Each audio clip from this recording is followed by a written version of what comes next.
Second Chronicles chapter 18. Now Jehoshaphat had riches and honor in abundance, and joined affinity with Ahab. And after certain years he went down to Ahab to Samaria, and Ahab killed sheep and oxen for him in abundance, and for the people that he had with him, and persuaded him to go up with him to Ramoth Gilead. And Ahab king of Israel said unto Jehoshaphat king of Judah, Wilt thou go with me to Ramoth Gilead? And he answered him, I am as thou art, and my people as thy people, and we will be with thee in the war. And Jehoshaphat said unto the king of Israel, Inquire, I pray thee, at the word of the Lord today. Therefore the king of Israel gathered together of prophets 400 men, and said unto them, Shall we go to Ramoth Gilead to battle, or shall I forbear? And they said, Go up, for God will deliver it into the king's hand. But Jehoshaphat said, Is there not here a prophet of the Lord besides, that we might inquire of him? And the king of Israel said unto Jehoshaphat, There is yet one man by whom we may inquire of the Lord, but I hate him, for he never prophesied good unto me, but always evil.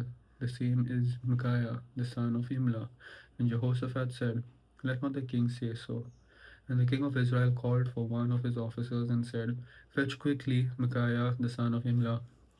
And the king of Israel and Jehoshaphat, king of Judah, sat either of them on his throne, clothed in their robes, and they sat in a wide place at the entering in of the gate of Samaria, and all the prophets prophesied before them.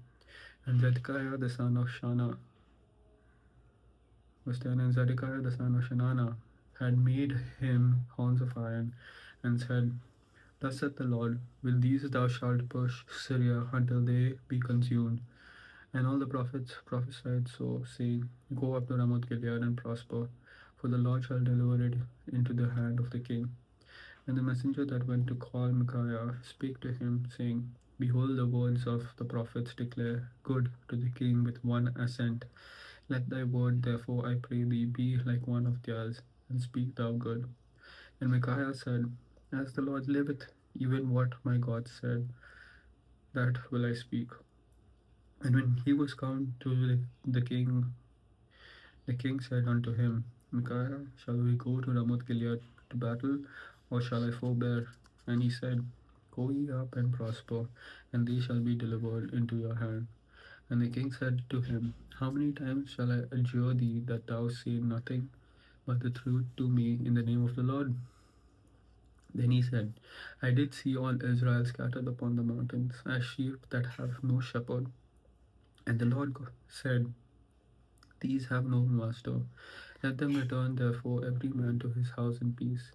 And the king of Israel said to Jehoshaphat, Did I not tell thee that he would not prophesy good unto me, but evil? Again he said, Therefore hear the word of the Lord. I saw the Lord sitting upon his throne, and all the host of heaven standing on his right hand and on his left. And the Lord said, Who shall entice Ahab king of Israel, that he may go up and fall at Ramoth Gilead? And one spake, saying after this manner, and another saying after that manner. Then they came out of spirit, and stood before the Lord, and said, I will entice him. And the Lord said unto him, Wherewith? And he said, I will go out and be a lying spirit in the mouth of all his prophets. And the Lord said, Thou shalt entice him, and thou shalt also prevail. Go out and do even so. Now therefore, behold, the Lord hath put a lying spirit in the mouth of these thy prophets, and the Lord hath spoken evil against thee. And then, verse 23, then Zedekiah the son of Shana, verse 23, then Zedekiah the son of Shanana came near and smote Micaiah upon the cheek and said, Which way we went the Spirit of the Lord from me to speak unto thee? And Micaiah said, Behold, thou shalt see on that day when thou shalt go into an inner chamber to hide thyself.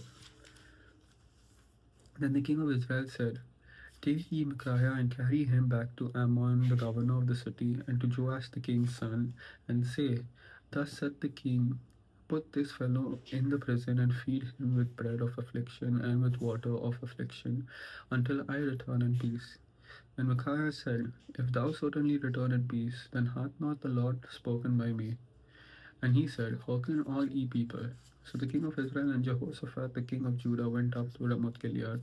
And the king of Israel said unto Jehoshaphat, I will disguise myself and will go to the battle. Put put thou on thy robes. So the king of Israel disguised himself and they went to the battle. Now the king of Syria had commanded the captains of the chariots that were with him, saying, fight ye not with small or great, save only with the king of Israel. And it came to pass when the captains of the chariots saw Jehoshaphat that they said, it is the king of Israel. Therefore they compassed about him to fight. But Jehoshaphat cried out, and the Lord helped him, and God moved him to depart from him. And it came to pass that when the captains of the chariots perceived that it was not the king of Israel, they turned back again from pursuing him. And a certain man drew a bow at a venture and smote the king of Israel between the joints of the harness. Therefore he said to his chariotman, turn thine hand, that thou mayest carry me out of the host, for I am wounded. And the battle increased that day. Howbeit the king of Israel stayed himself up in his chariot against the Syrians until the even, and about the time of the sun going down, he died.